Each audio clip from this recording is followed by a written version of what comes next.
Yeah, I will continue. So his nature of not supporting. Uh,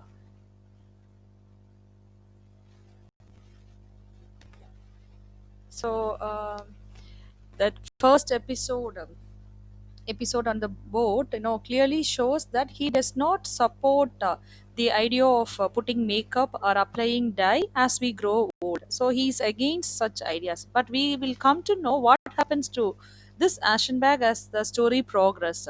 So this is a very important episode. That's why I have given that scene here. So he gets irritated after seeing the young men on boat, and after reaching the city, so he feels that the city has completely changed. So in previous trips to the city, that is to the city of Venice, he has always been greeted by sun, but this time he finds that the sky over Venice to be heavy with clouds, making it appear to him a different Venice than before. So after disembark the boat, he steps into a gondola, which takes him to another part of the journey. And the boat was black in color, that is now similar to a coffin and linked with death.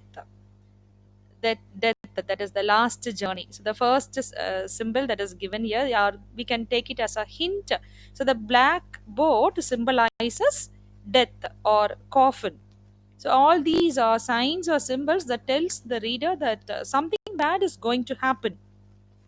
The story's location in Venice is it, that itself is highly significant.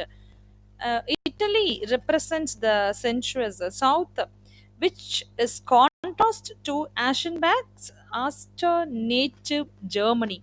So we know he is a German writer, and that is in contrast to Germany is contrast to Venice. So Aschenbach's physical journey from one culture to another and from one climate to another parallels his internal change, also his internal move or shift from one to another. And in particular, the city of Venice can be seen as a symbol for Aschenbach himself. Venice is unique for its daring construction. It is a city built in the middle of a lagoon, built and maintained by sheer will over the forces of nature. We all know that. And similarly, we know now Venice or the Italy, what happens to Italy after this pandemic crisis. So, similarly, Aschenbach considers true art to be the victory of the will over physical needs and natural impulses, and he considers himself to have accomplished such victories. It is also well known that despite its mask of glory, Venice is gradually sinking, literally rotting from within. Again, the same might be said of Aschenbach. So all these elements are signs which hints that the famous celebrated writer is going to face some danger in Venice. So as we read the novella, we are provided with several hints by the writer Thomas Mann that something bad or no ill omen, something is going to happen for the writer in Venice.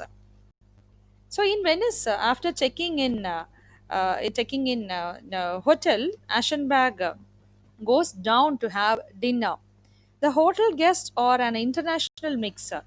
At a nearby hotel, Aschenbach notices three adolescent girls and a boy, all no speaking Polish. They all were accompanied by a governess, and the boy appears to be around 14, and Aschenbach finds him entirely beautiful. So this is the word actually used in the novella, beautiful. We all know the adjective beautiful will be used only, no, will be associated only with girls, but specifically he has the writer has used this word.